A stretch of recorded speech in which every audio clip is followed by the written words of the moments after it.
What's up guys, welcome to another product feedback video. I'm excited for this one. So we are going to get relaxed in a nice comfortable position, give this video a thumbs up, and going to watch this entire unboxing all the way through. So what are we looking at? Well, today we're looking at the new Sony NSZ-GS7, i.e. the new Google TV.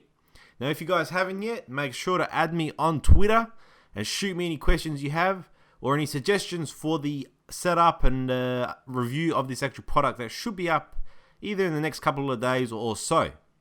Now, why is this device so cool? Well, we're going to find out, but let's check out what it comes with. So obviously you get the remote control, which we'll take a closer look at in a second.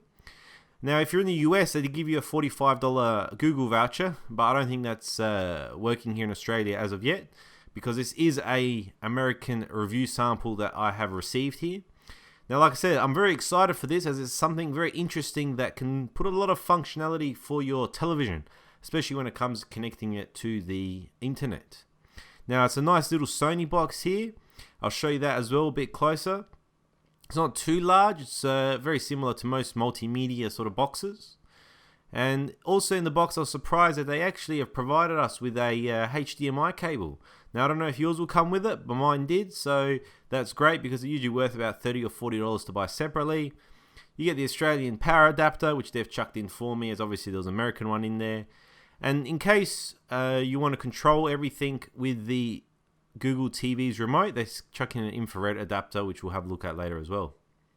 So taking a closer look at this very interesting remote control, straight away my impressions are that it is very high quality. It's definitely an extremely well designed, well thought out remote control, especially considering it's hard to sometimes develop something that's interfaced for TV use. So as you can see here on the back, we've got a full keyboard. The keyboard's actually very well laid out and there's some good tactility to the actual keys. I found that when I was typing with it later on that the keys really gave a good feedback. Now on the other side, we've got volume control, mute, and up and down for program. But the big thing here is it's an actual trackpad, very similar to what you have on most computers, and it's actually clickable. And that allows you to go up and down. It supports multi-touch, so you can two fingers swipe up and down to go through menus. Overall, I'm very impressed with this remote control, and I think it's a really good thing to have in terms of all the different options it provides. Taking a close look at the actual Sony box, you can see it's got this sort of perforated design. A little bit some of the features there as well. There's not really much to it. It's just a pretty simple black box. You wouldn't really know what it is unless you had a close look. There is an infrared port built in, and that allows you to control your other devices. And then around the back, we've got a HDMI in, a HDMI out, an optical, so if you've got a sound system. That IR blasts as if the unit is hidden, and the LAN and two USB ports as well as the power. Now, the infrared adapter, like I said, is just for when you can't see the box and you need to give it some signal for your controls.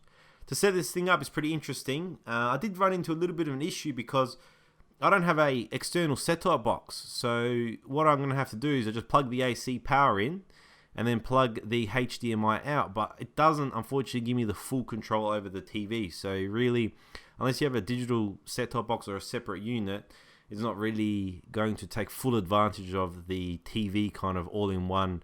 You can use the whole device for anything you want. However, I'm going to go into it and check it all out and see what other features it gives from providing internet access to all the other content.